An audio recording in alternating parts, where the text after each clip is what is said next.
Round one. Fight. Heroes never die. I'm Commander Shepard, and this is my favorite store on the Citadel. I used to be an adventurer like you. Then I took an arrow in the knee. Power, sex, power. They both come down to one thing. Hungry gamers. Hello, and welcome, boys and girls, to the 230th episode of the Hungry Gamers podcast. We are powered by ATEBIT.net, Audio-Technica, and Manscaped. I'm your extremely humble host, Brendan White. You can find me just about everywhere, Brendan 8-Bit. And joining me today, my podcast, Ride or Die, the trickster to my devastator. You can find her on Dem's socials at Miss Allie Hart. Miss Allie Hart, what is going on today? Good morning, sir. How has your morning been so far? I'm so tired, Miss Hart. I'm so tired. God, yeah, we're both sort of at nerve ends. You know, we're very, very raw and sensitive, and yeah, very sleepy. Very delicate. I know you've been awake for a while due to time zone differences, but you are also awake ungodly early, even for your standards, right? Yeah, wee hours in the early morning. Usually a really good crossover time, actually, where I could still converse with you Aussies, and it would still be just late in the night, I guess. But yeah, I just, walking around like zombie mode and trying to get back to sleep. So just watch a bunch of Law and Order SVU, which usually gets me. Oh, hell yeah. Are you in the new stuff or the old stuff? I've actually already watched all of Law and Order SVU, so I'm rewatching it. So, and I'm already in season 10, so. Damn.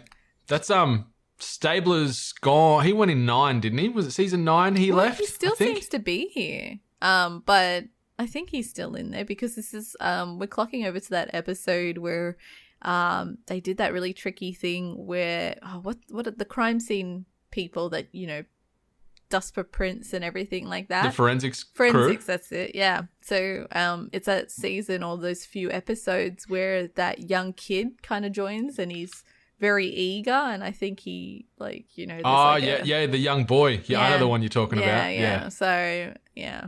I'm Sounds around like it doesn't that end too well for him. No, and it doesn't end too well for one of our favorite forensics guys that also is in Oz, which always throws me off. So, but a lot of people in Law and Order SVU appear in Oz, so yeah, kind of interchangeable. Yeah. That's it. Yeah, one and the same, but a great show and somehow still going after. Is it 24 seasons? Maybe more now? I think it's more now. I think it's we're in 25, 26, but it's not as good as it used to be. No, it's getting by. Ever since Stabler went and then anyway, it's a whole thing. We could have a whole podcast about SVU. Yeah, but I'm really tired because, I don't know, we haven't talked about it on this show. I've talked about it a bit on Hoop Dreams, but there's this new craze going around the internet and the world called NBA Top Shot, and what it is, it's like digital card collecting. So this company Dapper Labs partnered up with the NBA, and obviously the whole card collecting craze thing is just running rampant. Pokemon cards and sports cards and everything else. Everybody wants this memorabilia. So what they've done now is they made these digital moments in the using the blockchain mentality. So these cards or these moments almost become a piece of cryptocurrency. So there's only a certain amount of these moments that ever get released, and then their value can obviously increase, decrease depending on market demand, and then also based off the popularity of the player, how rare the moment is, and all this stuff. So I've gone all in. I've gone full Hamburglar on this thing. It is all happening. I moved pretty much my entire cryptocurrency wallet to this NBA digital card front just as a calculated gamble to see if it pays off. So, whoa. Yeah. So I'm, there's this great website called evaluate.market that's just popped up on the back of this, and it can sort of tell you what you've put in, what it's valued at now, where you sit in the ranks. And I'm just on the fringe of the top 10% of all NBA Top Shot collectors globally. So I'm in there with my 40 moments, and this thing, it's only been out for a month, right? But it is just to the moon. It is crazed to the moon. And they had an official card pack release, but due to it being in America, for us in Australia, it was like 3 a.m. Queensland time to wake up to get in this queue to try and get this deck of cards. So I woke up, joined the queue, and then once the sort of, you could say the shop front officially opened at 3, they randomized it because there was only 11,000 of this pack of card available for this morning. And have a guess how many people were in the queue to try and get this rare set of moments that dropped today? 100,000.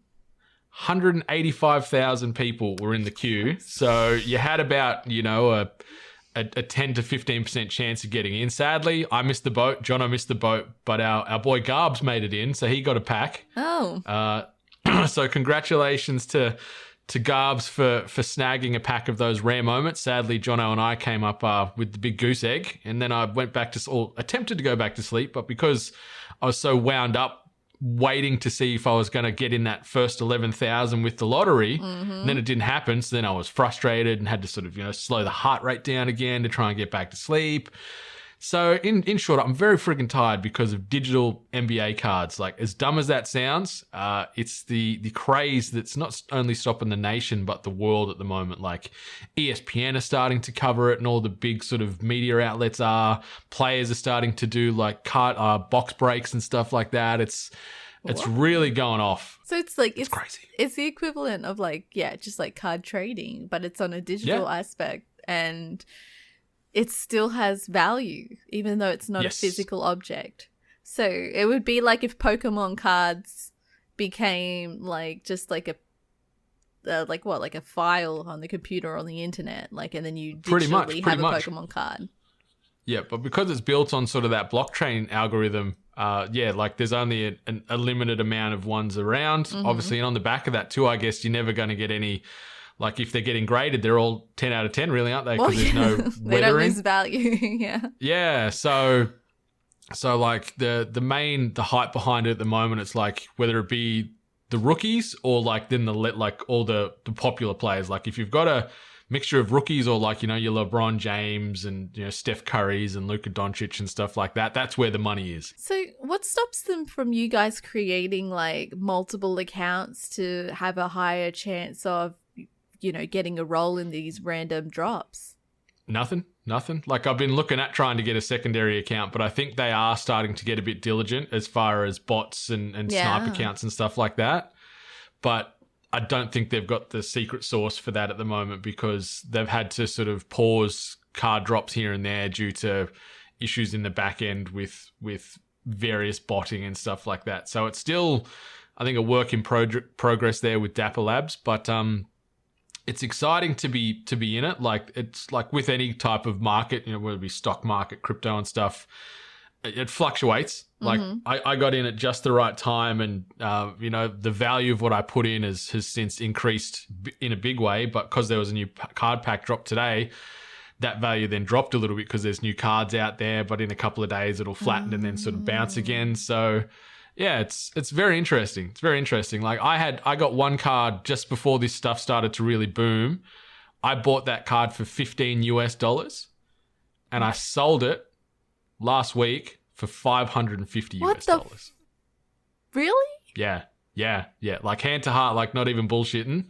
So it was my first sale, but you can sort of see the trajectory on some of these things where, a player, all it could mean is like a player in one game, like, on say he plays today and player X goes off and drops 40 points or does a sick dunk, then you'll see his progress on the market and his value just go, his card price will shoot up. And then it's insane. So it's high risk, high reward. Like, the market's flat again at the moment, but I'm in it for the long haul. Well, I'm in it for the haul enough to once like, if I can get out and sell on a high, I'm selling out on a high. Like, this isn't a forever thing for me. I'm just, pump and dump, baby.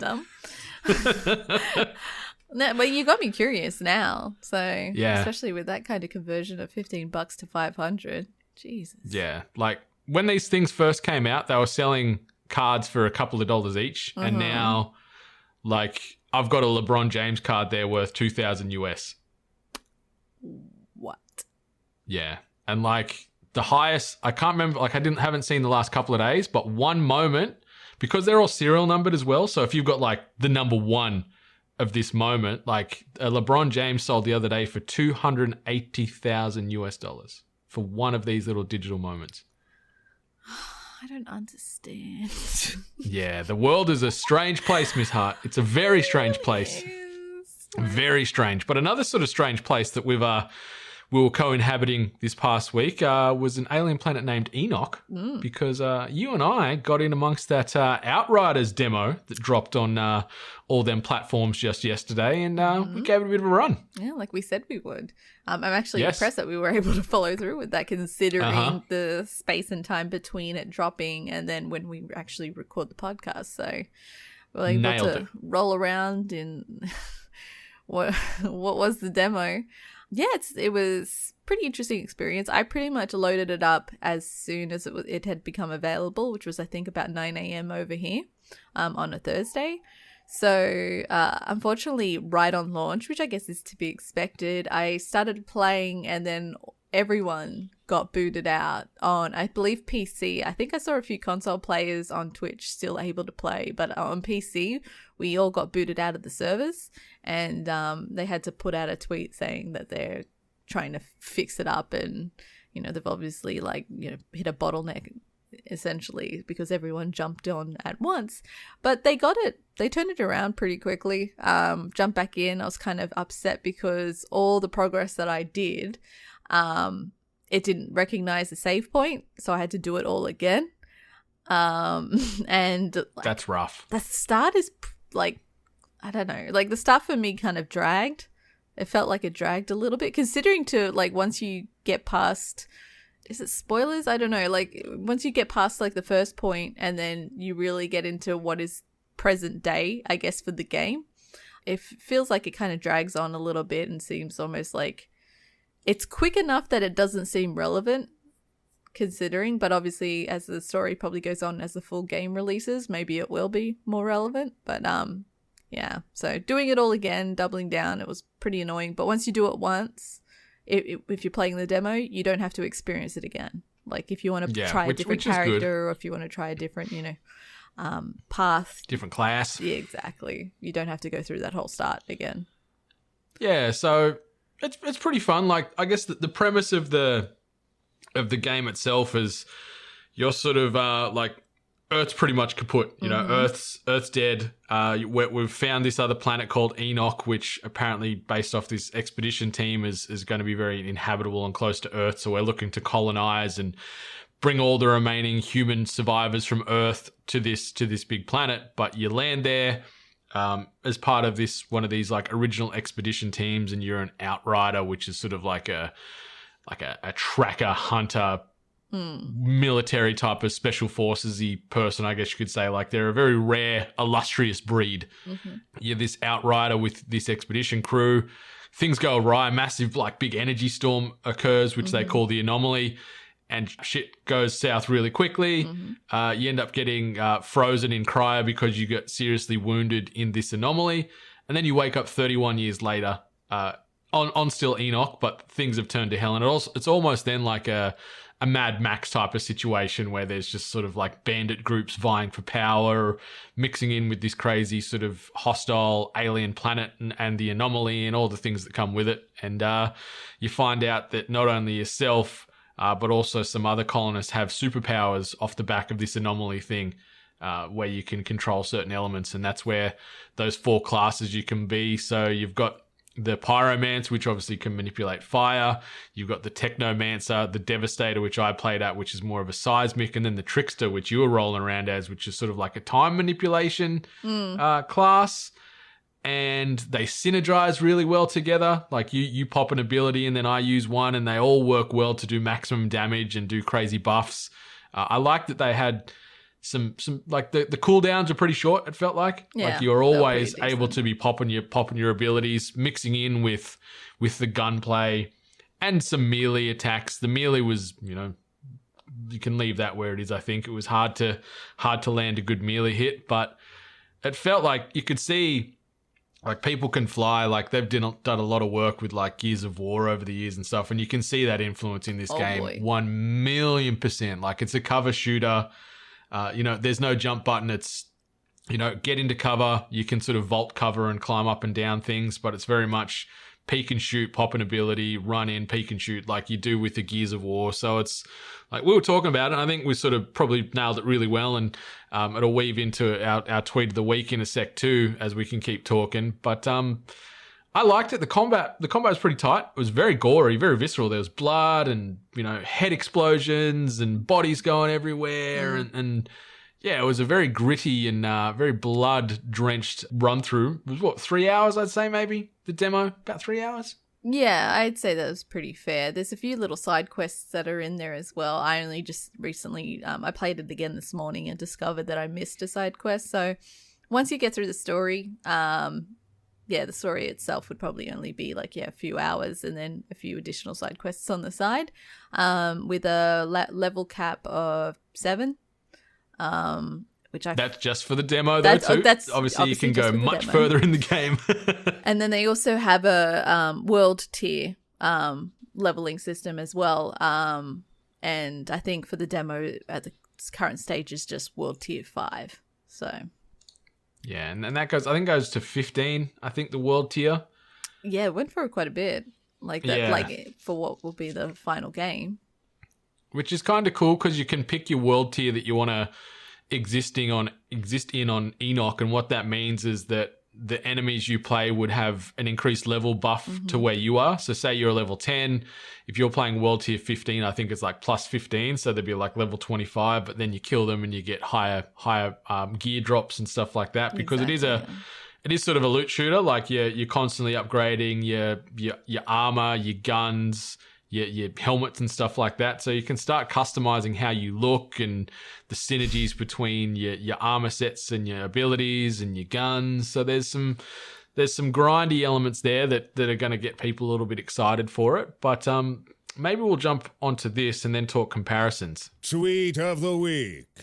And this little tweet comes by a small internet personality you might have heard of once or twice called @GameOverGreggy. So we're talking about Greg Miller, and he dropped this tweet yesterday, and he says, personally attacked by the Division arm, but I signed up to this subreddit all the same. So it's a graphic duplicating the Predator, what would you say, Predator handshake /flex/ Yeah, it's the token kind of two hands together in a clasp while showing the bicep flex kind of thing that is very infamous with the Predator. But this one they've decided Carl Weathers and Arnie. Throw an extra 2 arms in there, so we've got 4.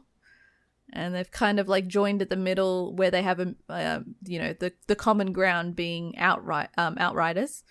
And then each arm is a representation of people from the gaming space and how they all have accepted Outriders. So, yeah. So one arm is people who are sick of Destiny. So they've jumped on there, and Anthem refugees, which we'll obviously go into a little bit more detail today. Warframe players trying to kick the habit. And fair. And then the last one, which Greg also kind of alluded to, which is that guy still playing the Division for some reason. So they're all kind of linked up as finding Outriders as a good alternative or an outlet for themselves. So yeah, I enjoyed it. It is very much Gears of War meets the Division, mixed in some post-apocalyptic Mad Maxy vibes, or even that sort of franchise Rage, I guess, has a similar sort of world environment. So it's a mixture of games we're all pretty familiar with. The more I played it and sort of then chatting with you as well, I don't get a huge Destiny vibe. Even obviously the camera angle's different. You're going from first to third person. The gunplay is nowhere near as tight. No, not at all.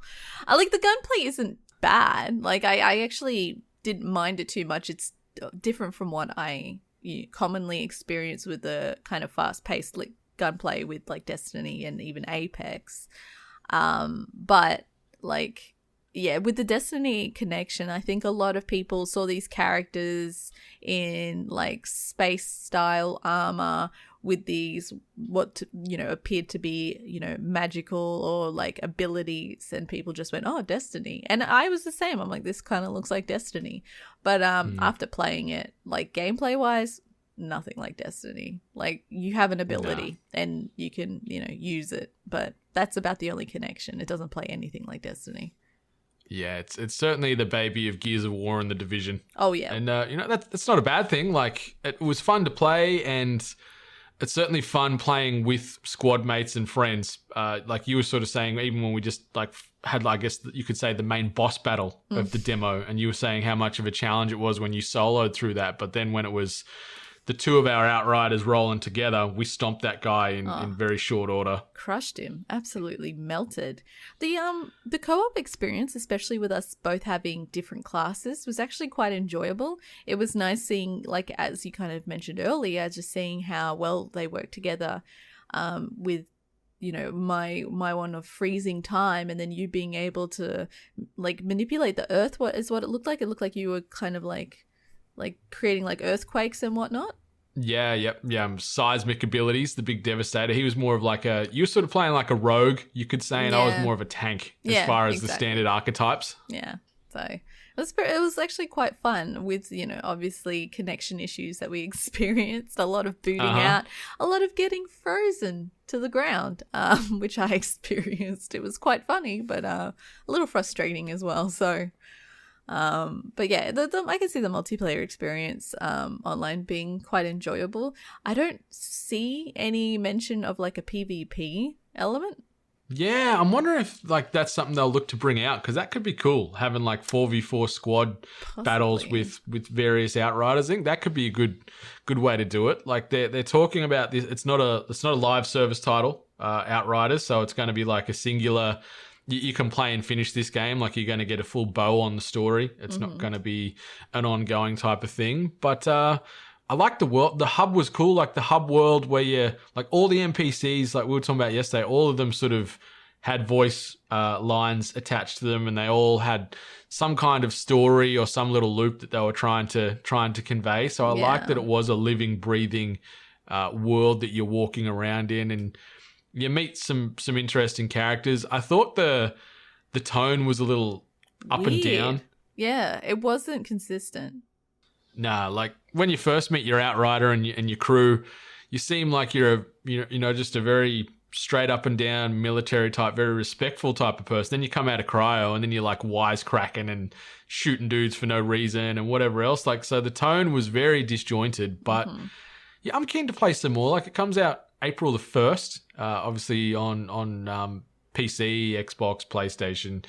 And yeah, I'm keen to play some more, just to sort of see what the fully realized version of the game is, because it certainly scratched a little bit of an itch playing that demo. I enjoyed my couple of hours there. Yeah, like I'm kind of on the fence about it. I didn't necessarily find it overwhelmingly enjoyable. Like, I didn't see myself being 100% sold on the game. There were like little elements that I appreciated. I did like the universe. I liked how the story was going. But yeah, like we said, the tone of your character was inconsistent. For my experience, I've had a lot of bugs and a lot of connection issues and a lot of like things that kind of went awry. So that obviously wasn't a positive experience, but hopefully, you would expect it to be cleared out by the time the full game releases. So yeah I'm kind of on the fence. Yeah, we'll see. Like, we've got a couple of months, and it's sort of a little bit of a barren release slate over the next few months. So maybe this game might find a little bit of a home in a lot of people's collections in the next 5 weeks time when it drops. So it held my interest. Like, I didn't play the demo walking away. They're going, no, I'm done. Like, I don't want to play this at launch. I'm like, yeah, okay, I could see myself having a bit of fun with this. And I'd just be curious to know how long the experience is. Yes. Like, how long the story is. Like, if you can get 20, 25 hours out of it, I think that's a worthwhile investment, and doing that with your friends in that squad style. Yeah, I'm keen. I'll keep my eyes and ears open on that one. Another little ditty that I had a crack at. I installed a game we talked about last week on THG. I went and picked up a copy of Valheim on Steam, done by Irongate AB, the little indie darling survival set in the world of Norse mythology and Vikings land and what have you. Benny and I were rolling around on Thursday night. Yeah, Thursday night we were playing. And it's fun. Yeah. It's fun. Like, you can see that it is still, like, early access. The graphics are by no means a powerhouse, but when the install itself is, like, 1.5 gigs, which is insane. It's a tiny install for such a big world. But, yeah, you make your own little Viking, male or female, customize their look, and then you pretty much get teleported to this land, and then it's just you surviving against the elements. Like, it's like anyone that's played Minecraft or similar, like with the survival aspect of Rust and stuff like that. You're in there, you feel the cold, you feel the heat, everything wants to kill you. You start with nothing. You've got to start from stone and twigs to then build an axe to cut bigger trees to build houses, and you know the loop. The standard. And it's pretty fun. Like, I died a lot was the thing that it didn't take me by surprise, but it was a bit frustrating because it doesn't really tell you where to go. Like, it drops you in, and you've got Sudan, one of the two ravens that hang out with Odin as sort of like your gatekeeper and your confidant, and he's randomly popping up telling you to do things or talking about things you might have just done. And so it just drops you in, and you just running around in this world in your little loincloth and just start building out from there. And yeah, enemies can mess you up really quick. You don't have a huge amount of health to start with. You can't do a huge amount of damage. Like, you're leveling up all these skills as you go. So your athletics, your building, your melee combat, your bow and arrow skills, all that kind of stuff. Obviously, the more you do it, the better it's going to get for you and the stronger it'll become. But holy moly, it's a big fun world, that's for sure. But there was just like these sort of timers that were attached to a lot of enemy spawns, which were a bit frustrating. It felt like no matter where you went on the map, whether the weather changed, or I don't know if it was just a weird coincidence, but when you're chopping down trees, I don't know if certain like creatures in the forest get triggered or spawned because you're destroying their habitat or something, but we'd be like trying to farm wood to build something, and then all of a sudden like a half a dozen enemies come at you, and it's like you got to run, or you got to hope that you can survive, because it doesn't take too many shots for them to down you. So it was very much, chop, chop, chop, chop, grab the wood, run! And like, for the most part as well, I've found they don't stop chasing you, the enemies. Like, they'd be on like a spawn counter, so almost they'd chase you, and then maybe after a few minutes they'd just reset and disappear. Or they'd just keep chasing you until you either kill them or they kill you. So it was intense because you're running around all over the map. You can't put map markers down outside of like where your bed is or where you die. So you need to remember where the hell you've been. So it was a bit daunting in that aspect. But by the end of our session on Thursday night, Benny and I, we had a base built. We managed to like spike wall off this whole thing, so no random spawn enemies were coming in. We could then just go about our business, start leveling up stuff, start building things and cooking things and sleeping and whatever else. So we've got like a fully closed encampment now, which feels nice. But getting to that level was like 5 hours just to get to that. Jeez. But like, so we've barely scratched the surface on what happens next, because there's, dungeons, there's high-level boss enemies that you can kill. You can start mining elements, so then you can build like put like chainmail on and sort of have nice armor and clothing and better weapons. Because at the moment, I'm running around with like a wooden club, a dodgy pickaxe, and like a piece of, I don't know, fabric that covers my bits. Like, I'm the scummiest of Vikings at the moment, but getting to where it was such a journey, such a mission.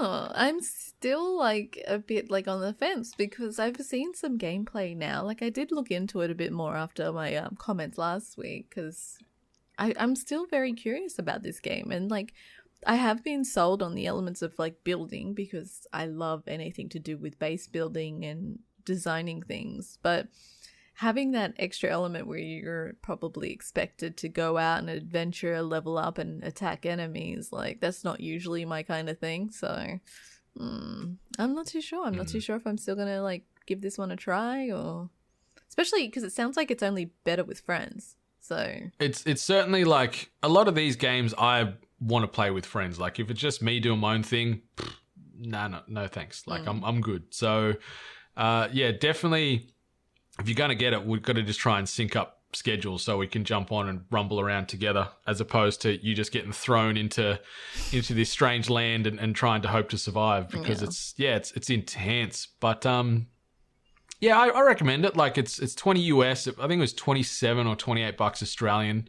So the price, like it's not a high price, but it's not 10 bucks. But I think with the amount of time you could get out of this game, it's probably well worth the investment. Like if you're into that sort of survival world build exploration type of game, like a Minecraft, like a Rust, I think you'll take a lot out of it.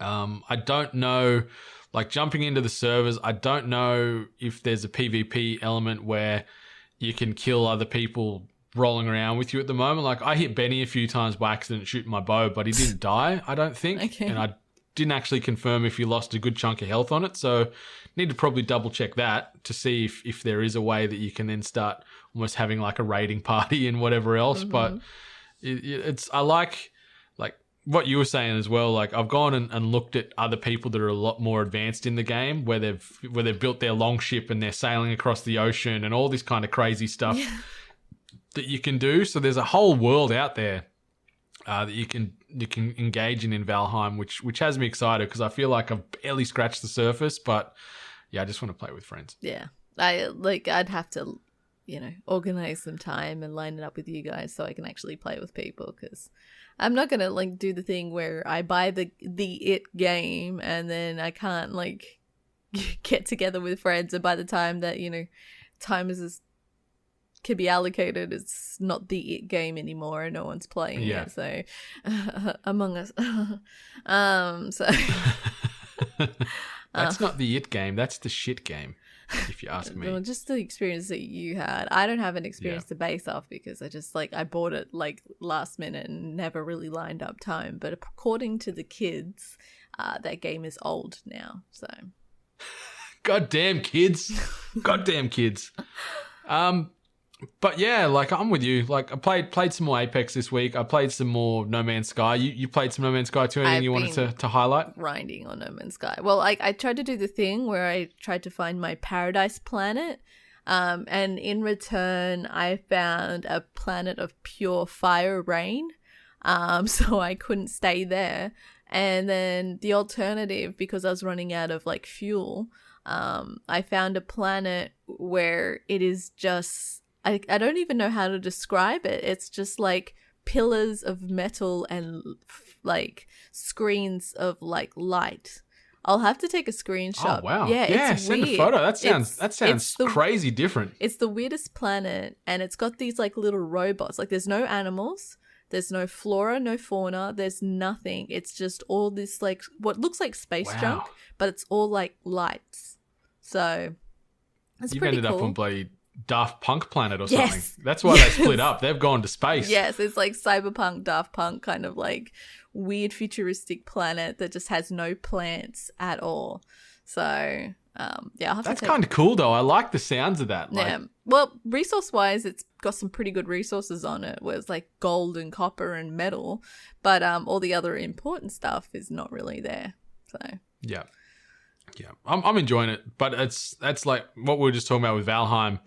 I enjoy playing No Man's Sky, but I enjoy it more, I think, if I'd be playing with friends. Like, I think No Man's Sky hits that scratch for me on the same level that Minecraft does, where it gets away with me being able to be creative enough and have enough different things for me to do that playing alone works for me personally, because there's a lot of building and stuff and resource collection and all that sort of stuff. So for me, it works. I can play that one by myself, but it is nice to play with friends as well.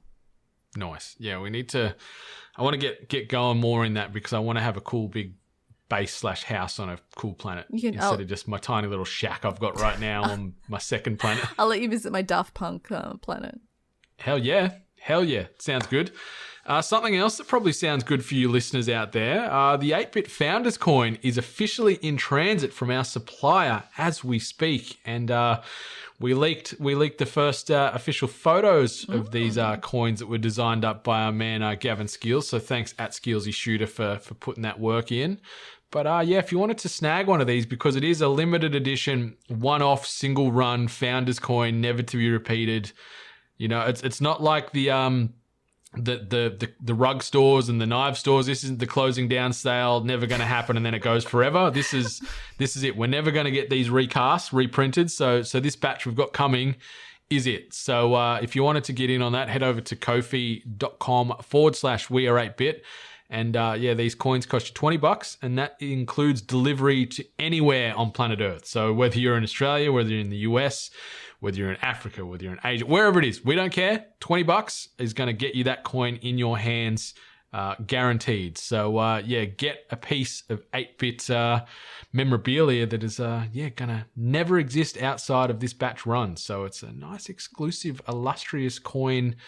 Want to do something different, you know? Like everyone does merch, but this is something that's a bit different, and I think it's got a nice level of prestige to it. Yeah, I mean, 8-bit's been around for quite some years now, so something like this, especially a good chunk of you out there who have been there from the start, essentially, this is a way of owning like a little bit of 8-bit history, so...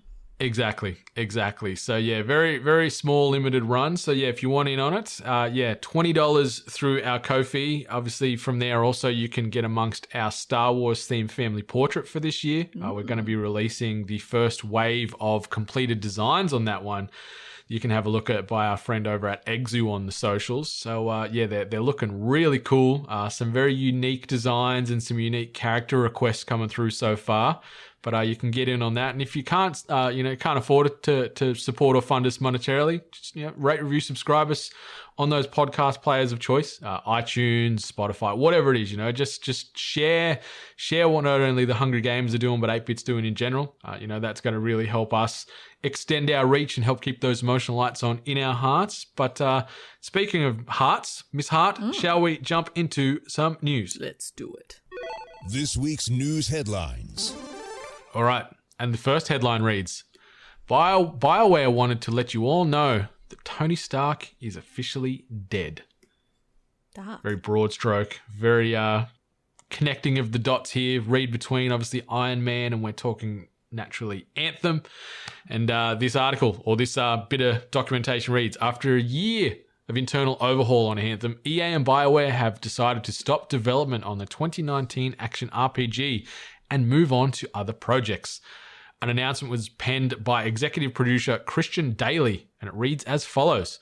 2020 was a year unlike any other, and while we continue to make progress against all our games projects at BioWare, working from home during the pandemic has had an impact on our productivity, and not everything we had planned as a studio before COVID-19 can be accomplished without putting undue stress on our teams, he wrote. I know this will be disappointing to the community of Anthem players who have been excited to see the improvements we've been working on. It's also disappointing for the team who are doing the brilliant work. And for me personally, Anthem is what brought me to BioWare, and the last 2 years have been some of the most challenging and rewarding experiences of my career. Game development is hard. Decisions like these are not easy. Moving forward, we need to laser focus our efforts as a studio and strengthen the next Dragon Age and Mass Effect titles while continuing to provide quality updates to Star Wars: The Old Republic. We've believed in Anthem every step of the way. We've invested in this game for close to a decade, and we're proud of the work the team has done.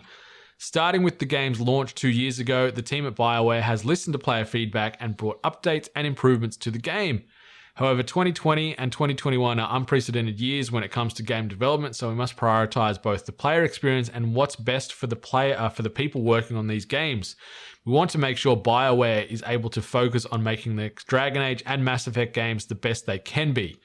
That's ultimately the best way we can be in service to our players, focusing on these fan favorites and delivering on the community's expectations. Anthem was a creative risk, and its challenges have taught us a lot about game design and even how we can improve our development process. This not only benefits developers, but players as well. Damn. So, sad news. We've been optimistic over the last couple of years with this game, hoping that it could have a Destiny-type resurgence, be reborn and get the game that we were sort of promised during those closed betas and stuff that we played, and thought, oh yeah, this has got some potential. This is interesting. Flying around as Iron Man and shooting stuff in space and aliens and all that kind of stuff. Yeah. And then obviously it's not meant to be. I respect everyone at EA and BioWare for, I guess, putting their hand up and saying, this isn't what we hoped it was going to be. We're just going to cut our losses and plant the flag instead of trying to drag this out for more and more years, waste more and more money, more and more time. So it's bittersweet, but I like that they're just, stepping forward and saying, that's it. We're moving on. We're focusing on Dragon Age, focusing on Mass Effect, focusing on Star Wars. We're just going to sort of, laser focus, as Christian Daly said there, on these IPs and make sure it's done the right way. But it is sad because this game, had a lot of hype behind it. And this rebuild was going to be something potentially pretty special. And sadly, not the case. Yeah, unfortunately, me personally, especially after the beta, I didn't actually have a good experience with Anthem and kind of said, this game isn't That's right. fun. I got really bored with it and said I would not be playing it when it came out. And then it came out and everyone played it for a bit. And then, it died in the ass, essentially, due to people saying it got boring, repetitive. There was a lot of bugs and issues. And then this whole wave of, Anthem next and that they were going to fix it. And I was very curious. Like, don't get me wrong. Like, I wasn't dancing on their ashes. I really hoped that they would find what would work and what needed fixing, so then all those people that actually dedicated their time to Anthem and supported them and propped them up and have been continuing on this journey of following them and the progress of them fixing up the game, like all those dedicated fan base, unfortunately, I didn't know how they were going to fix this. I don't know how you were going to make what I experienced any better. I don't know if that's what other players kind of found. I found it a bit boring. I found it very grindy. I found it, I knew it wasn't for me. So I wasn't too sure how they were going to change it. I was actually looking forward to seeing how they were going to reinvent it. But overall, cutting their losses, it's a big thing to do. It's especially for a group to kind of say, look, we tried. We really tried. We understand this game is one of those kind of pillars of, not laughing stock in the gaming industry, but definitely one of the pillars of this was not a good release. This is one of those dud releases. But I guess we were kind of expecting a No Man's Sky kind of experience where, a bit of a resurgence. We were kind of, I would have liked to have seen that. Like, I definitely don't want to see a studio fail. I don't want to see a game fail. But it just seems like that this was the best option, sadly. It's just crazy how a studio as big and successful over such a strong period of years in BioWare has had a couple of back-to-back missteps, obviously with Andromeda, sort of the fourth entry to the Mass Effect series, releasing the way it did, and all the negative blowback it copped on that with how broken it was at times. And then Anthem, which was, touted as the next big thing from BioWare. Next Destiny killer. Yeah, Destiny killer. We've heard that on a few games now, but Destiny cannot be killed. It cannot be killed. It is, it is up there as far as God tier on those games of service loot shooters. It is the king of the castle. But it's interesting because I think BioWare are in a little bit of a weird place now, because obviously we know Dragon Age is the next one coming out, or if we don't include the re-release and the new versions of the original Mass Effect trilogy, the next Dragon Age is the new entry, and then we're going to see a Mass Effect 4 or whatever you want to call the other title they're working on there. So I'm curious to see if they can return to form, because they are one of the bigger and better studios out there from, I guess, a long-term track record. But more recently, it's been a bit of a spotty release for several of their games. And hopefully they can return to form, because they write some fantastic fantasy and science fiction narratives, and just bring that shit back, please. Please, BioWare. But in some more positive related BioWare news, we may or may not be getting everyone's favorite giant, big, busty English nerd, Henry Cavill, potentially making his way to the big or the small screen. Not confirmed if this could be a film or maybe like a Netflix release or something like that. But he was getting a bit cheeky on Instagram, and he posted a photo of himself with the words "secret project." And there was a handful of paper with random words on it. Hashtag hump day, hashtag secrets.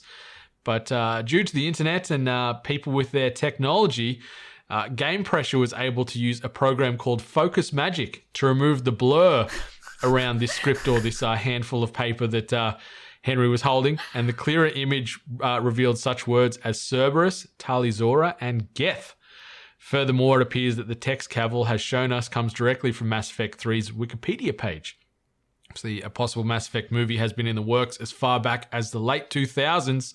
In 2010, Legendary Pictures acquired the rights to the franchise and was set to feature the producers behind The Dark Knight and Spider-Man, though nothing has progressed since. But it's kind of cool. I'll watch Henry Cavill do anything, to be honest. So I mean, we watched him build a computer, didn't we? We were all happy. We were all satisfied with that. So, yeah, like I said, I've never really played a Mass Effect. I don't have much of an idea of Mass Effect, but hey, maybe Henry Cavill is going to get me into Mass Effect. I could see him as Commander Shepard. I wouldn't know, but yeah, sure, I agree. What about is there like some kind of like buff character, or is Commander Shepard buff? Oh, he's fit. He's fit. There's some like bigger characters in stature, but Commander Shepard's a fairly fit fella. So, yeah, Henry Cavill wouldn't look out of shape, or out of place, I should say, as Commander Shepard. So, yeah, I don't think Henry Cavill could ever be out of shape. He is a big, fit man. Looks after himself. And I can't wait for The Witcher 2. God bless the internet. Or Season 2. With the Game Pressure group and, technology and thinking... he's like, I blurted out, it's all good, and then these people are like, no, technology can fix that right up. So people need to be a bit smarter. like I make fun a lot of like CSI and even SVU, where it's like, hey, can you enhance on that? Enhance, and it's like, it's something that you can't do, and then you see stuff like this with Focus Magic, and it's like, man, technology is awesome sometimes. Like now, like when certain social groups or social media managers or whatever, like trying to do the same thing where it's like a secret announcement and they like put like a black square over it or whatever to hide it. Now there's like technology to completely like remove it or reverse it or whatever, so you can see what's underneath it. I'm like, wow. Like, just don't post it, because the people will, hacker man. Yeah, that's it. Like, if you don't want it to be known, don't talk about it. I think is the thing. Don't put it out there. Like, but people love these ambiguous bloody things. It's like, oh my god, I got the biggest news today, and or can you guess what's happening? It's like, don't be a fuckhead. Just either tell us. If you can talk about it, talk about it. If you can't, don't till you can. Yeah, don't create like a speculation shitstorm, because that's when like a lot of the morons come out. Ugh. I'm here for the facts and the truths. I don't want your bloody grey area nonsense. I don't have time to sit there and get my conspiracy theory hat on and work out what you're talking about. But luckily, yeah, Game Pressure using Focus Magic putting in the work for us. So shout out to them. But I'm down. Like, obviously, they're trying to get Mass Effect and that BioWare name back into the positive. And, Mass Effect on a streaming service with Henry Cavill leading the charge.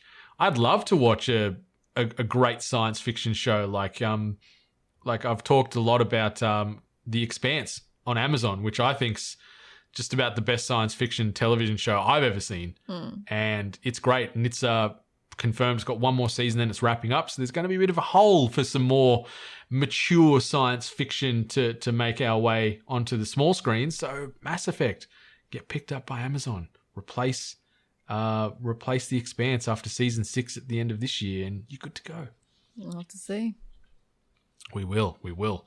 And I guess continuing the space theme, in the Fortnite Battle Bus, everyone can hear you scream. The Alien franchise has indeed invaded Fortnite, as both Ripley and the Xenomorph are now available for purchase. Announced by the Fortnite team this week, Ripley arrives with her Nostromo crew outfit variant and the Weyland-Yutani cat carrier, which comes complete with Jonesy the cat. The Xenomorph comes equipped with not only the Xenomorph tail back bling, but also the Xeno Menace built-in emote. The Space Gear bundle is another purchasable addition from the Alien universe and includes the P500 power loader arm pickaxe, the Cheyenne dropship glider, and a new emote that's, in quotes, bursting on the scene. What's going on? This is a franchise that you and I adore, and, it's cool, Like, if I was a Fortnite player, I'd be buying these types of skins because I'd love to play. It? Have you seen the Xenomorph fucking floss? It's so I have. stupid. It's very strange. It's very strange watching a Xenomorph floss and dab and all this stuff. It's scarier than the movie. It's scarier than the humanoid baby that Clone Ripley gives birth to in Resurrection. I love Resurrection. I will continue to say that I like that movie. A lot of great actors in it. Anyway, really great actors, yeah. This, however, scares the crap out of me. It's just like, I don't know, like I know I'm sounding like an old bitter person, but like, what is not secret? Last week it was Street Fighter? Was that last week? Street Fighter. And then before that, it was, the Marvel assortment. We had, obviously, The Mandalorian there. Some DC stuff as well. Yeah, like it's just epic flexing their reach, really. Like, it feels like to me, they're just sitting around a boardroom going, what franchise should we bring a character skin into now? And they can just call whoever and be like, yo, can we get this character X and put him in Fortnite? How much money would that cost? And they throw a number and they go, yeah, no worries, here's your cash. And then the next thing they're in the game, like considering how much, first of all, what franchises they've grabbed from. Second of all, like how much I could only imagine like a character's likeness in a different, like putting it into the Fortnite series, how much that would cost. And now how regularly they're doing it. How much money does Epic make off this damn game? It's scary. Too much money. That's the confirmation. Too much money. Too much. And it's bonkers. Like, it is bonkers. Like, I don't know where they're going to go next because they're just chucking that amount of new skin and franchise into this. And one thing I did like, though, about the trailer is I don't know what they call the standard blonde-haired Fortnite guy. Like, I don't know if he's got a name. The main, I guess, original Fortnite character skin guy with the blonde hair. I don't know. He was dressed up and looking like Drake from Aliens, which I kind of liked. I'm like, okay, I like that there's a little bit of a thread there, that there's some acknowledgement of other characters, but it's just getting out of hand, man. It's just ridiculous. Like, remember all those weeks ago, I can't remember which skin we were announcing on this show and how odd it was to us. But then we kind of tried to speculate, like, what else would they do? Like, what do you honestly believe that me and you could have come up with? Oh, they're going to definitely do the Alien franchise, Like, could have... Yeah. And Predator was out the other week too, remember? Like, so, we couldn't... You just can't guess it anymore. They're just taking from everything. And as far as I'm aware, they're not, like, trying to cross-advertise anything. Like, it's just straight up, let's put this in the game. Let's put this in the game. Like... It's wild. Yeah, like, it just shows how much power and money Epic has. I think that's all this confirms. Yeah. Like, Kratos, Master Chief, bloody people from Alien, people from Predator, X-Men, Marvel, DC, John Wick. Like, they're just cherry picking the big characters or whoever's hot at the moment and just dumping them into this game, like, at will. Like, they don't care. No. Whatever it costs, they're like, blank check, baby. What's it going to take to get a hold of these likenesses and chuck it into this silly game that's still just, doing big things. Yeah. Big things. Terrifying. Yeah. And the last, or not the last, the sort of penultimate round of news we'll be covering off here. We've just sort of chucked it all under as all the Sony news from this week. Obviously, we had not only a state of play, but we also had a standalone announcement. The first one, I'll tackle this first bit, and then Miss Hart, if you want to jump in and run through some of the other, because to be completely honest, I haven't watched the entire state of play, so I'm sort of going to be a bit of a keen listener as well as to what's going on. So Sony has confirmed that the PSVR 2 will come to PlayStation 5, but just not in 2021. It will connect to PlayStation 5 via a single cord to simplify setup and improve ease of use. Fantastic news, great news. No longer the hub with multiple HDMIs and all the other bloody rigmarole. And it's going to enable a high-fidelity visual experience. It's described as a next-gen VR system that enhances everything from resolution and field of view to tracking and input. The headset will also come alongside the introduction of a new PSVR controller, seemingly replacing the PS Move wands. which will also incorporate some of the key features found in the DualSense wireless controller, along with a focus on great ergonomics. So I'm excited for this. There was no demo, there was no photos, there was no mock-ups of the model or anything. It was just, here's an announcement. We are totally Get doing keen. this. Yeah. And like, I think everyone was like, of course you're doing it. No, duh. Like, VR is becoming more and more common. Well, were we though? Because I feel like with VR, where it's always such a tricky space. Like we see the two competitors that are usually, Oculus and Vive, and Valve's one, right? Vive, yeah, HTC Vive. Oh, yeah. HTC Vive. Oh, well, either way, there's the two PC ones, and then all you have really based on console was the PlayStation version. So it's always been a weird ground. Like VR is still such a weird kind of like, not unstable, but it's just a weird space at the moment. So to hear that PlayStation is going to come out with a PlayStation VR 2 makes me happy, because I still believe that VR has a place and it needs to be worked on, and it just needs to be like hearing that there's not the one cable, one cable, which is awesome. Yeah, it's better than because the OG PSVR, like, it's a great bit of kit and it was priced as an entry-level piece, but like with that comes the lack of cost thrown into R&D to make it as clean a user experience as possible, because there's shit hanging off you every which way with this headset, and it's heavy, and then all the cables sort of limit your movement and everything else. So it's cool that they're simplifying that process. Yeah, exactly. I'm interested to see what the replacement for the Move ones are.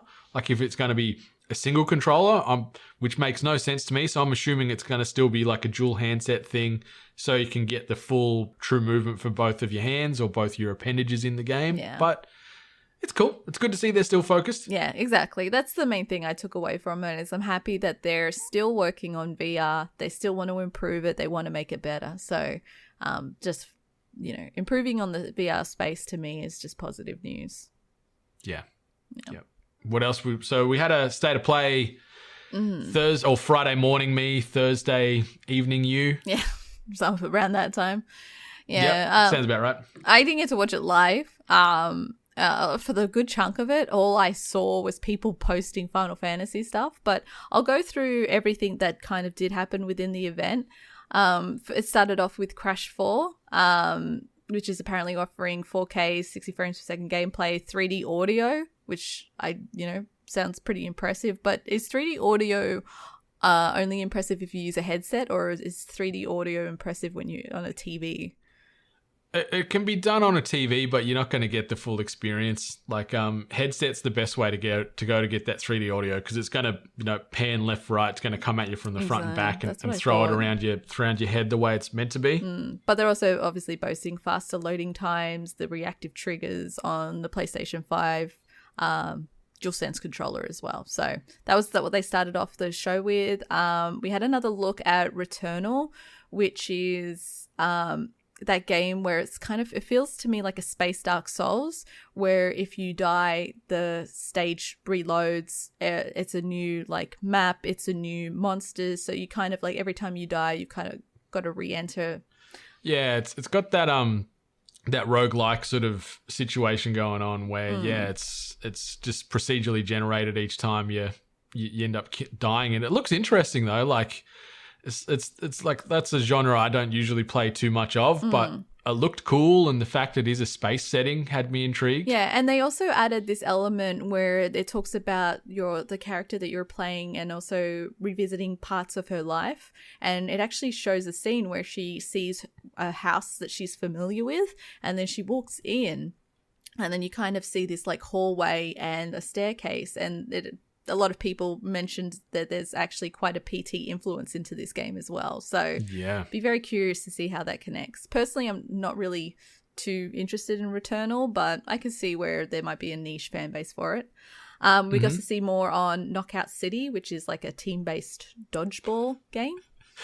So great, but so dumb. Yeah. I do want to play it though. That's the funny thing. Do you? Like, I could see me playing it for maybe like 30 minutes and being like, okay, I get it. They kind of like deep dived into it a bit on how you play it, how the team element works. There's different modes that you can play and different characters that you can play. But for the most part, for me, Knockout City doesn't look like the kind of game that I would really get into. Yeah. Yeah. Probably in the same vein as that was the Demolition All-Stars.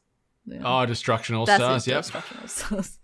I don't know how to say this one properly. It's like Sifu, S-I-F-U. Yeah, that's how I pronounce it. Yeah, Sifu. Yeah, it looks like it's a martial arts game from Azolva, and it actually looks really cool. Like, I like the style, I like the gameplay. It for me, it didn't dive too much into it, but like I said, martial arts kind of game. So definitely look into that as well.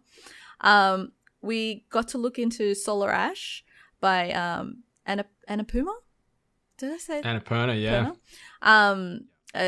The same studio that does Hyperlife Drifter. This game looks really pretty. It looks kind of like 3D platformer, kind of big open world. So I've never actually played Hyperlight Drifter. A lot of people recommend it to me.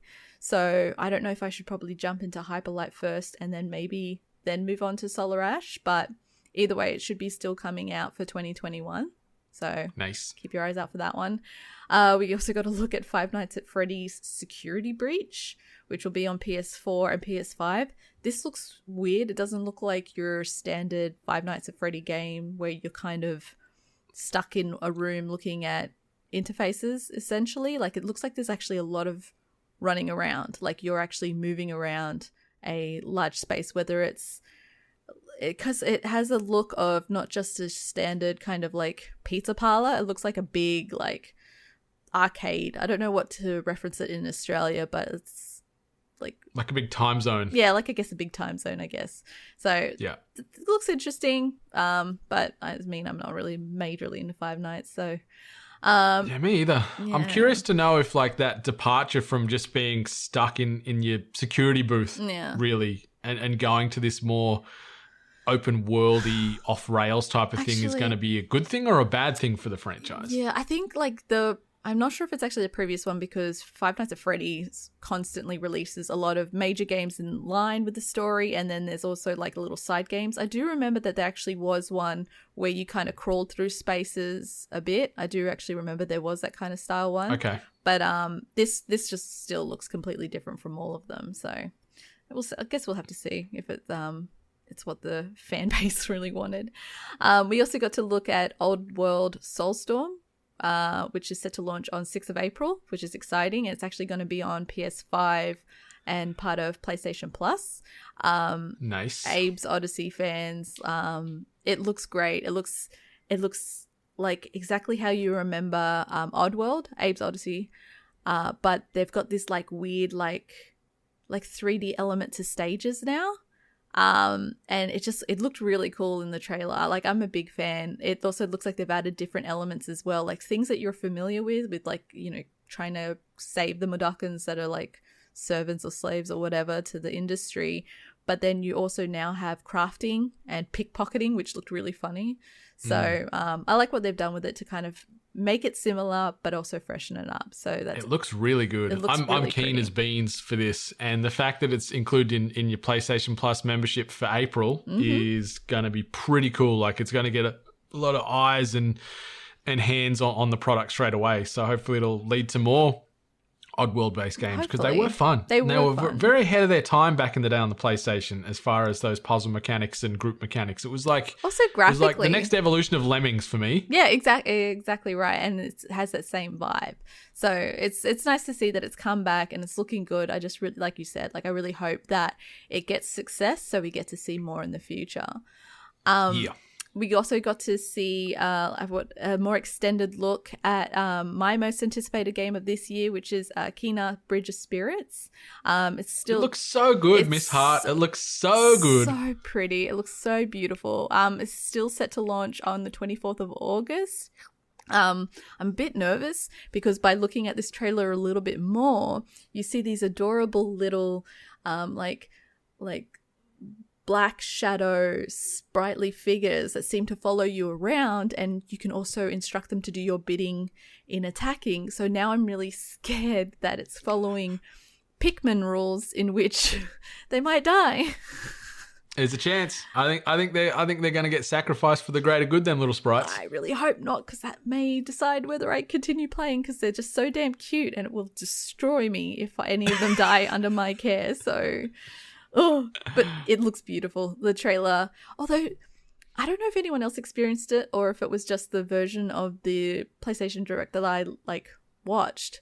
But the audio levels were really weird, where the music was louder than the sound. So that was a bit of a turn off, but at least visually, the trailer looks stunning. It looks gorgeous. And I'm with you. It looks like one of the potential hits of the year. Yeah. It looks so great. And there's so much charm to this game. And I can't wait to give it a crack in August. Yeah. It just looks beautiful. And it's to some of the scenes that they showed, it just looks extremely detailed. It looks like you're going to be playing like what could be only considered it's like Studio Ghibli meets Pixar, and you're going to just be amongst this world. It looks beautiful. We also got more of Deathloop.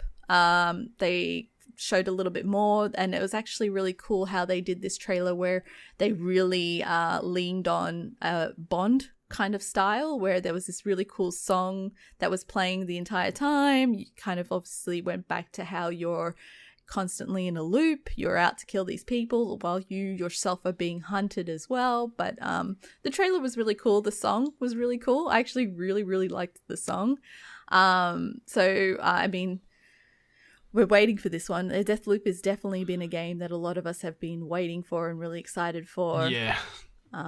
Style-wise. Don't have to wait too long. 21st of May, and then we're killing rival assassins. Yeah, exactly. And then, like I mentioned, the show actually closed with Final Fantasy VII Remake. They've added, how do you say her name? Yuffie? Yuffie? Yuffie? Is it Yuffie? I got no skin in this game. I woke up to I didn't wake up, but throughout Friday, and everyone's like, I can't believe she's back. She's the best and whatever. And because I'm not a Final Fantasy guy, I'm just I don't know who this is. I have no attachment to this character. Mm-hmm. It's great to see that the internet is happy she's making her way to Final Fantasy VII Remake, but I still haven't been able to play Final. I've got a copy of it, but I'm just waiting for my PlayStation to come back from Tag Mods so I can actually give it a crack. I mean, if you can wait till the 10th of June, then you will actually get the PlayStation 5 experience with the better graphics, the faster loading times, and this extra chapter where it is following Yuffie. Apparently, I think I'm going to have to, yeah, I think I might just have to park it till then so I can get the full sort of prestige experience. So I'm going to wait. The Jono Cyberpunk experience, unfortunately. I'm just waiting till it gets a little better. A little shiny coat. But yeah, this was definitely the most hyped thing that probably came out of this PlayStation event. So I'm not a Final Fantasy fan. But a lot of people were super excited. Seeing the graphical comparisons was actually pretty interesting. At first I thought I didn't see much difference, but as they kind of continued on, there was a lot of elements like fog, like lighting. So you could notice some changes where, especially things of hair, where I would refer to as pixelated edges. It seemed a bit more polished, a lot more clean cut. So I can see that there might be a benefit to waiting on playing the PlayStation 5, version, I guess. I'm going to hold out, and I just quickly Googled so the Final Fantasy purists don't castrate us all. It's Yuffie is how you pronounce it. So I think you nailed it. Yeah. Yuffie. But there was that, and then there was 2 Final Fantasy mobile games that got announced as well. Final Fantasy everywhere. Yeah, it's going crazy. Same. There was a Final Fantasy Battle Royale that they announced. Well, I don't know if it got announced afterwards, but essentially as soon as the credit came up, that was it. So unless it got announced somewhere else, but a lot of people were making fun of a Battle Royale Final Fantasy, which just makes me laugh that we're still making Battle Royales. It was a Resident Evil. That one that's coming out on the in conjunction with with 8's going to be interesting. But it's imitation's the highest form of flattery, I guess. Yeah. And because Battle Royale, like you look at your CODs and even PUBG trying to do some re-releases and bringing out new variations and new iterations of that tried and tested formula. Yeah.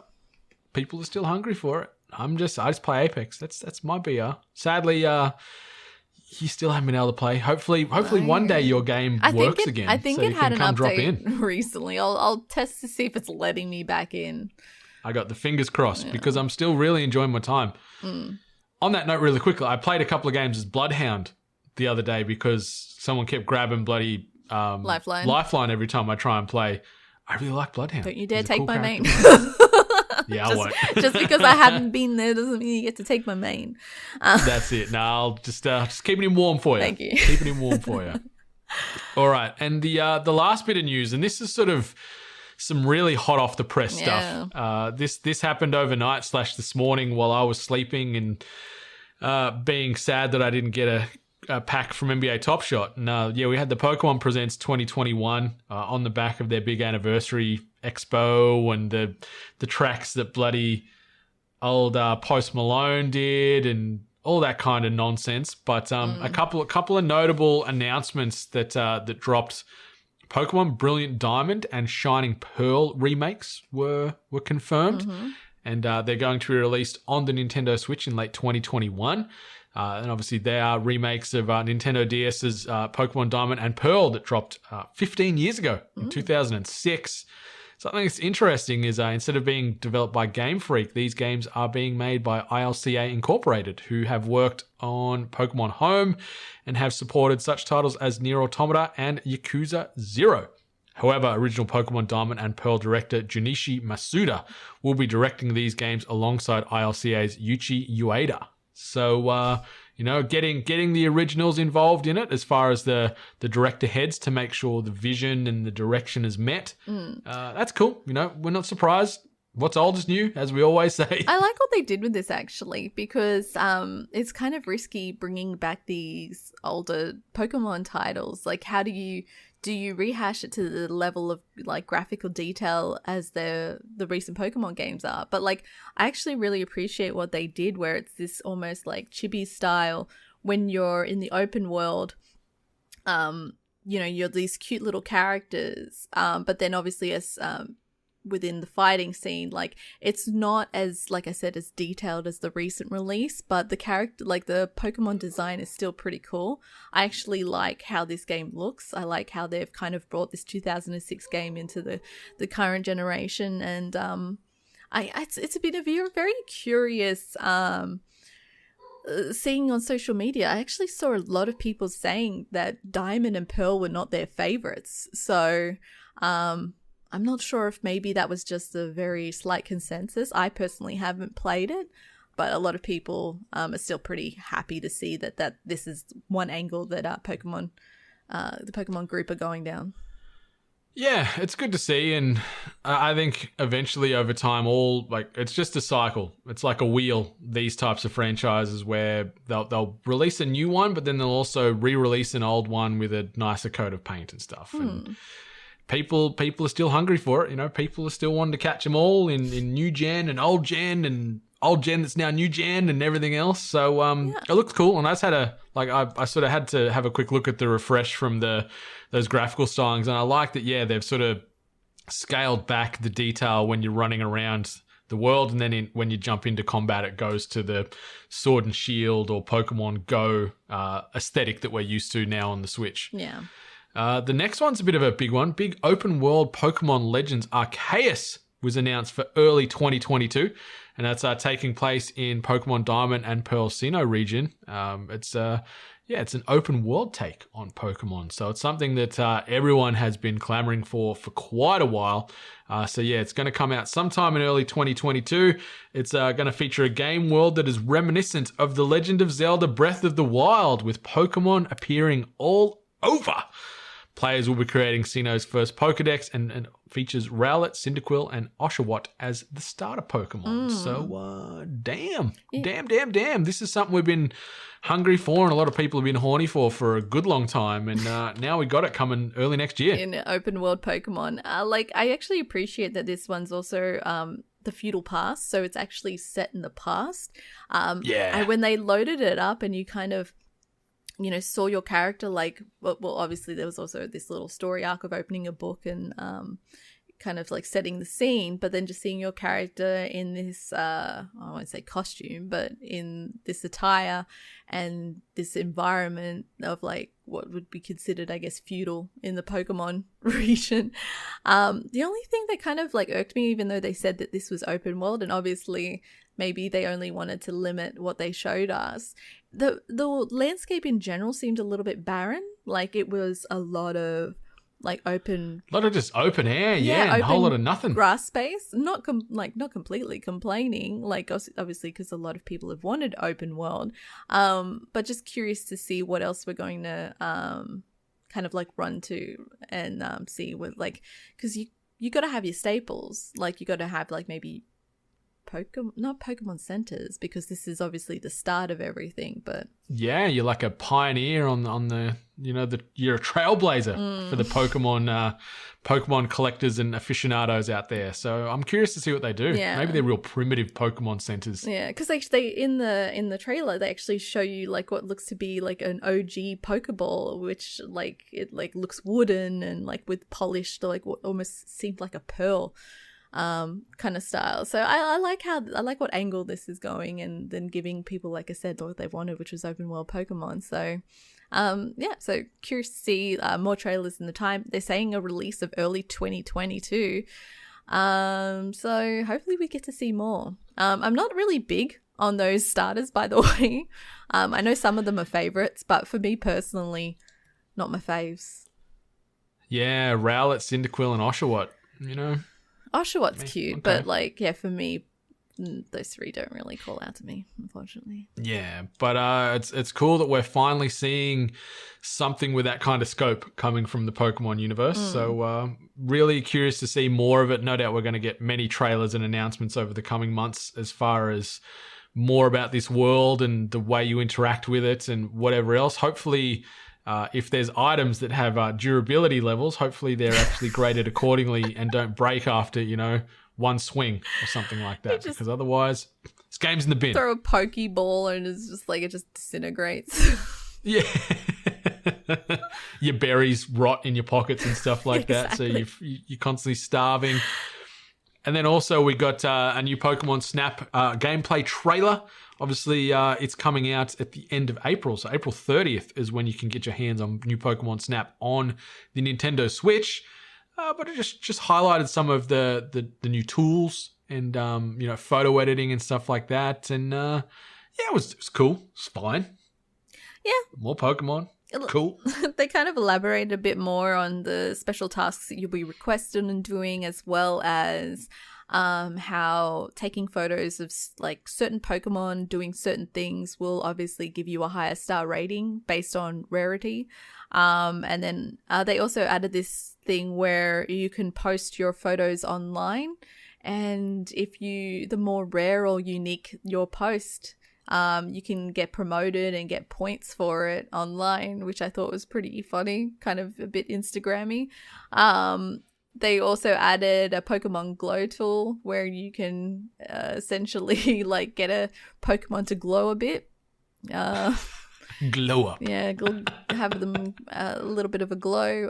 They kind of also elaborated on the environments that you would be going into as well. Like I can see why this game is pretty spectacular for the average and major Pokemon fan, because it looks absolutely adorable. But like we've kind of said, like I could only see me getting such a limited amount of gameplay out of it before I kind of go, yeah, I get it. Yeah, I'm the same. Like, it looks cool. Will I play it? Yeah. Will I buy it on day one? Probably not, because Nintendo prices are notoriously overpriced and the price doesn't ever drop. So if I got nothing to do and maybe a bit of cash to burn, maybe I'll buy it sometime soon. But it's cool, and I guess I'm with you, like what you just said there, as far as Pokemon fans, diehard, casual, and anyone else in between. It's just cool that we're getting a lot of this cool, varied Pokemon content coming to the Switch. You know, that it is in HD, and it is those true next steps as far as Pokemon games go. We're gone from the old bloody, you know, low pixel count Pokemon games to now this high definition open world stuff, and Pokemon Snap looks stunning and quirky and memorable. And, you know, I'm happy for all the Pokemon fans out there that overnight were probably doing backflips and really excited for stuff that's coming out. So it's cool to see. Yeah. Like, and like a lot of this is lining up with, was it 25th year anniversary of Pokemon. Yep. And this event, actually, the Pokemon Presents, started with a introduction video of essentially the history of Pokemon and all the different devices and all the different tools, and then the moving on to shop fronts and also clothes as well. That very expensive polo line. No, it's not even polo, is it? It's like a they do t-shirts and stuff. Yeah, like some of them are really nice, but holy moly, I looked to buy a couple of them and saw the price and went, maybe not today. Considering I probably never wear the shirt too, like I just wanted it for the sake of having it, and then I was like, maybe not. Yeah, I'm gonna go waste some money on some digital NBA cards instead. Yeah, sell them for an actual increased price. But yeah, like the Pokemon Presents, I think, was pretty decent. It got like a lot of the fans hyped. I don't know how many were expecting the Diamond and Pearl, and as well as obviously Pokemon Legends, and then also having the Pokemon Snap extension as well. So pretty quick. A lot of news this week. A lot of big things. Like sometimes we're sort of almost clutching at straws to find some cool things to talk about. And this week it was like the opposite, where there's so much going on that we've had to sort of skim surface level on so much of it to fit it in the episode time frame. So it's a cool week for gamers, whether it be Pokemon fans, Nintendo fans, Sony fans, you name it. Like there's something out there with a positive spin on it, outside of, you know, Anthem shutting down. Everything else out there doing the rounds this week is all pretty cool and double thumbs up. So let's go to this. New releases and events. Obviously, we're looking at the Monday through Sunday release schedule. And, you know, we've got a smattering of not only content coming at you from an 8-bit perspective, but also a couple of things as far as game releases, TV, and streaming service releases. So, obviously, if you're listening to us right now, obviously, we were part of the Monday release for this calendar week. Probably definitely priority number 1, 2, and 3 for your listening schedule for your podcast for your Monday. On Tuesday, I've got Is This Thing On number 7. And it's going to be myself and Dash doing a bit of a pre-roll before the Hungry Game Show records tomorrow night. So I can't even give you a spoiler about what it's about, because I don't know what's happening in it, because it hasn't happened yet. And that's the Ko-fi exclusive. That is, yeah. So you can only get that podcast if you are supporting us over at ko-fi.com/we-are8bits. On Wednesday, PlayStation 5 fans rejoice because Yakuza Like a Dragon drops on Wednesday. So you can get your hands on that fantastic gem that was released last November on the Xbox as well as the PlayStation 4.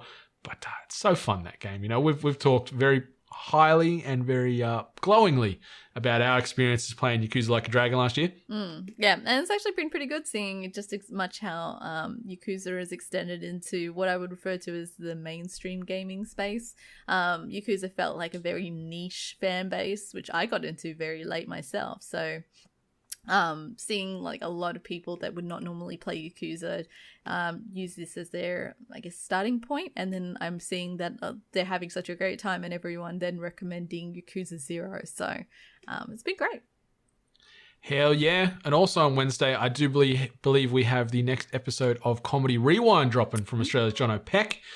And then if we're jumping over to Thursday, you can get early access to the Hungry Game Show number 15, which has Dash from dashgamer.com battling Persona 5. Ooh. So I'm excited to see how he goes with that, because he is one of the most diehard Persona fans I know. And I think he's played through Persona 5 maybe 3 times, which is absolutely bananas. But we're going to test his trivia mettle tomorrow night when I record with him. So we'll see how he goes. It'll be out over early access over at ko-fi.com/weare8bit. On Friday, we've got the next episode, obviously, of WandaVision. We've also got the Pacific Rim The Black animated series dropping on Netflix this coming Friday. And also Sea of Solitude, the director's cut on Nintendo Switch. Great little game, addresses a lot of sort of heavy emotional traumas that people go through. It's focused primarily around mental health and mental illness. So really good game. I'd recommend giving it a look, but just bear in mind that it does have some heavy themes. So if that is a potential trigger point or something you're not comfortable in tackling, maybe just read up on the game before throwing some cash behind it. But otherwise, I really recommend it as a game that everyone has to try in their life. On Saturday, Coming to America, the sequel to Eddie Murphy's 80s classic film, is landing on Amazon Prime Video.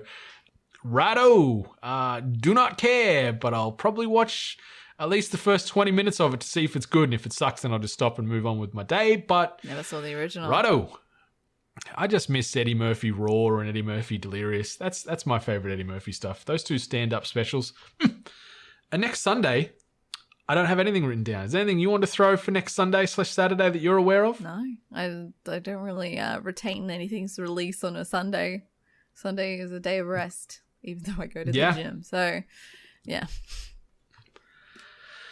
But yeah, Miss Hart, that brings us to the end of the Hungry Gamers for the 230th time. Anything you want to say before we shut down the studio for another week? Yeah, just bring it full circle and just bring back Outriders again. I just want to give a special mention to my goofy ass character.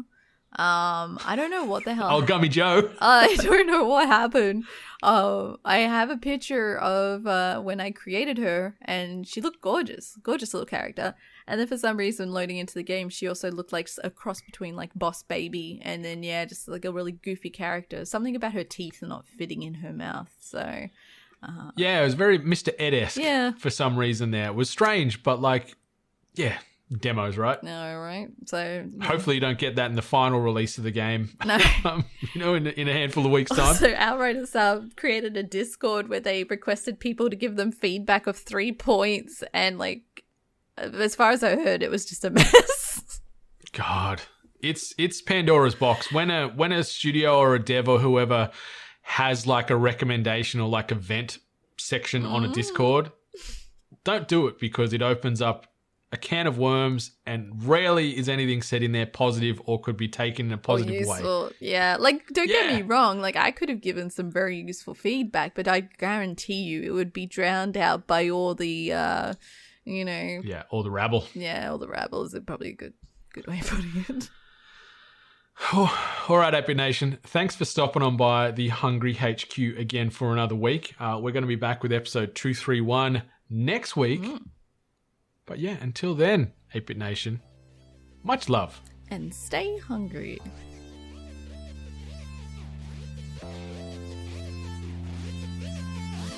You've been listening to The Hungry Gamers, one of many gaming and geek culture related podcasts from the 8-Bit Collective over on 8bit.net. Check out more episodes on your podcast service of choice. And while you're there, please be sure to rate and subscribe. Until next time, boys and girls, stay hungry.